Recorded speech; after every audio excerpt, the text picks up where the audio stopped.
Una tarde, sin embargo, fui al muro occidental, aunque no era la primera vez. Morris y yo habíamos estado allí 1 o 2 semanas después de nuestra llegada a Palestina. Yo había crecido en un hogar judío, un buen hogar tradicional judío, pero no era nada piadosa, y la verdad es que fui al muro sin gran emoción, solo como algo que sabía que debía hacer.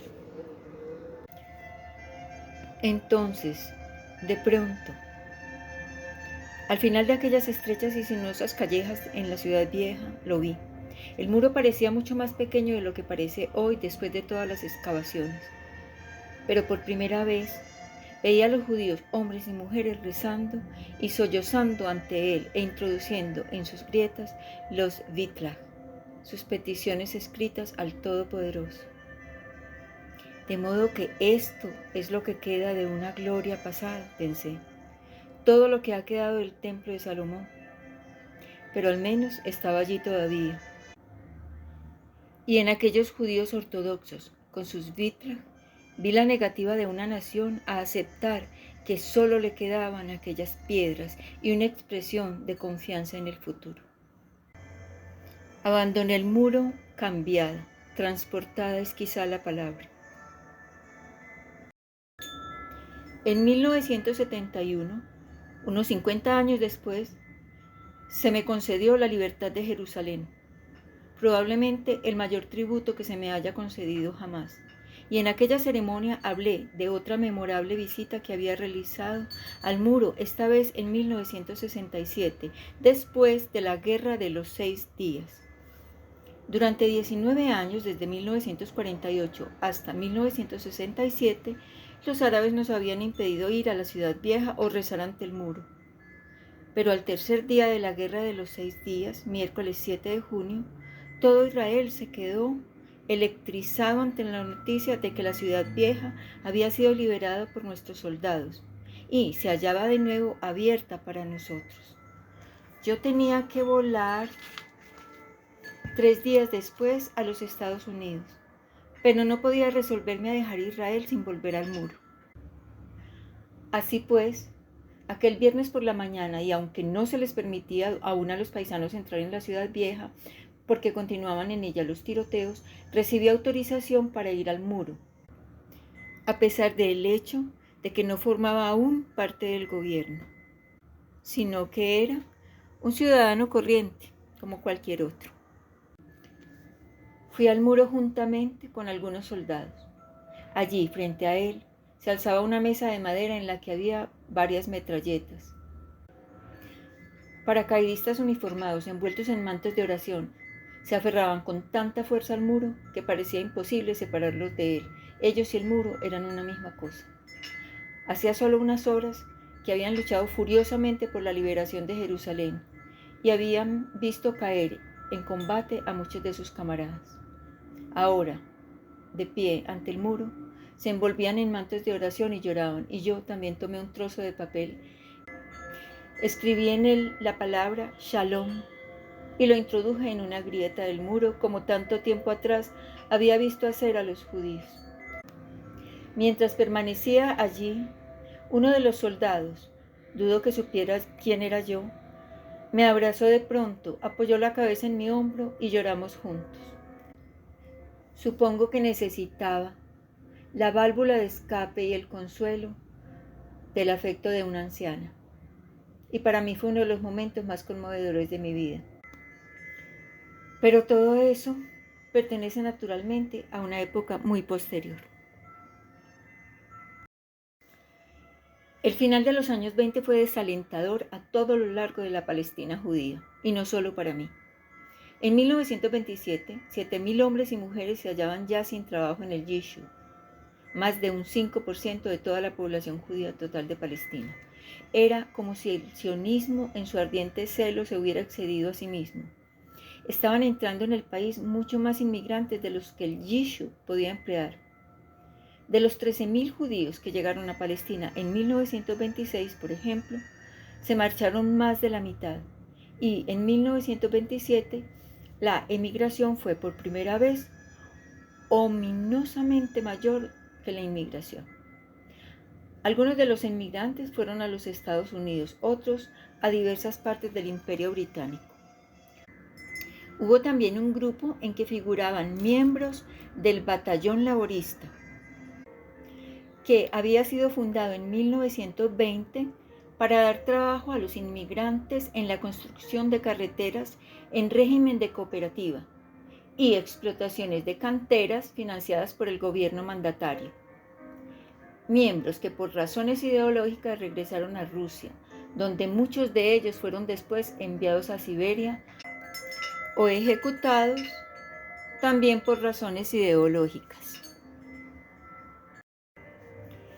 Existían varias razones para la grave crisis. La economía del Yishuv se hallaba todavía en un estado casi totalmente rudimentario, aparte de las empresas de construcción, que empleaban a casi la mitad de todos los obreros judíos de Palestina, y de los naranjales. Simplemente no había suficientes oportunidades de trabajo, ni el capital necesario para desenvolverse. Se podían contar con los dedos de una mano las empresas industriales judías. Estaban la Dead Sea Works, una fábrica de sal y explotación de canteras en Atlit, la Palestine Electric Corporation, que había construido una central eléctrica a orillas del río Jordán, la fábrica de jabón y aceites de Mesa Shemen y la fábrica de cemento Nesher en Haifa. Había también varias otras empresas más pequeñas, entre las que figuraban imprentas y bodegas, pero eso era todo. Había también otro problema muy grave. Los salarios de los obreros judíos eran muy bajos entonces, pero los árabes estaban dispuestos a trabajar por todavía menos, y muchos naranjeros judíos cedieron a la tentación de contratar mano de obra árabe más barata. En cuanto al gobierno mandatario, aparte de la red de carreteras que construyó, no hizo virtualmente nada por desarrollar la economía del país, y había empezado ya a plegarse ante las presiones antijudías de extremistas árabes tales como el Muftí de Jerusalén, Amin el-Husseini y otros. Aunque solo habían pasado unos pocos años desde que el mandato sobre Palestina fuera concedido a la Gran Bretaña, el gobierno estaba mostrando ya una considerable hostilidad hacia los judíos. Peor aún, había empezado a frenar el ritmo de la inmigración judía a Palestina y en 1930 amenazaban con detenerla por completo en poco tiempo. En resumen, el hogar nacional judío no prosperaba. Durante los años que viví en Jerusalén, apenas iba a Tel Aviv, y cuando lo hacía era para ver a Sheina y a su familia, y para visitar a mis padres que habían llegado a Palestina en 1926. Pero aprovechando las visitas familiares hacía todo lo posible por ver a viejos amigos, enterarme de lo que sucedía en el movimiento laborista, conocer algún chismorreo sobre Merhavia y sentirme de nuevo, aunque solo fuera por unas horas, parte integrante de lo que sucedía en el país. Mi padre, ahora que lo pienso, era en cierto modo una figura típica de los inmigrantes de los años 1926 y 1927, aunque había llegado procedente de los Estados Unidos y no de Europa. En Milwaukee había logrado ahorrar un poco de dinero con el cual compró orgullosamente 2 parcelas de tierra en Palestina, en parte porque como sionista quería vivir allí, en parte porque quería reunir de nuevo a la familia. Sus 2 parcelas se hallaban en unos lugares que apenas eran más que arena. Una estaba en Herzliya, unas cuantas millas al norte de Tel Aviv, la otra en Afula, no lejos de Merhavia, donde se proponía construir una casa. Cuando le pregunté por qué quería vivir precisamente en Afula, que no estaba cerca de Sheina ni de mí, dijo que Afula iba a ser la sede del primer teatro de ópera de Palestina y que él viviría en un gran centro musical. Yo conocía a Afula muy bien y cuando vivíamos en el kibutz había ido allí con frecuencia para realizar algún encargo. Era una aldea polvorienta y estaba segura de que no se construiría allí ningún teatro de ópera, al menos en un futuro previsible. Pero mi padre era obstinado. Durante mucho tiempo Se negó a escuchar ningún argumento y nos acusó a Sheina y a mí de tener poca fe. Tel Aviv fue construido sobre dunas de arena, ¿no?, dijo con tono de reproche. Finalmente mi madre se alió con nosotras y con un suspiro mi padre renunció a la idea de vivir en el EMEC y accedió a formar su hogar en Herzliya, sin áreas de ópera. Construyó aquella casa principalmente con sus propias manos, como correspondía a un buen carpintero. Fue una de las primeras casas de la zona que realmente merecía tal nombre. Y mis padres se establecieron allí tan rápidamente como en otro tiempo lo hicieron en Milwaukee. Mi padre ingresó en la sinagoga local, descubrió que no había chantre y se ofreció para tal puesto. También ingresó en una cooperativa de carpintería, pero como había poco trabajo, eso no ayudaba mucho. Pero mi emprendedora madre tuvo una gran idea. Guisaría y serviría comidas, y mi padre la ayudaría. Había muy pocos restaurantes en cualquier lugar de Palestina, y en Herzliya ninguno en absoluto, así que la idea de mi madre dio muy buen resultado.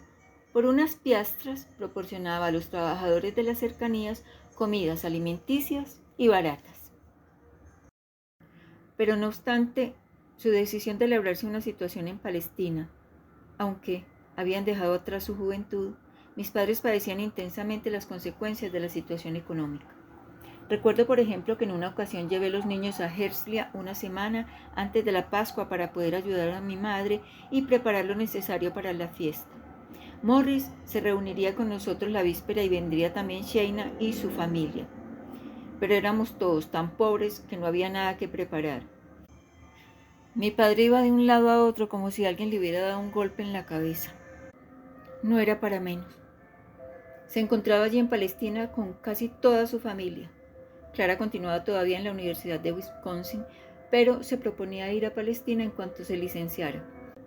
Y ni siquiera había un paquete de matzá o una botella de vino en la casa, por no hablar de comida para el seder.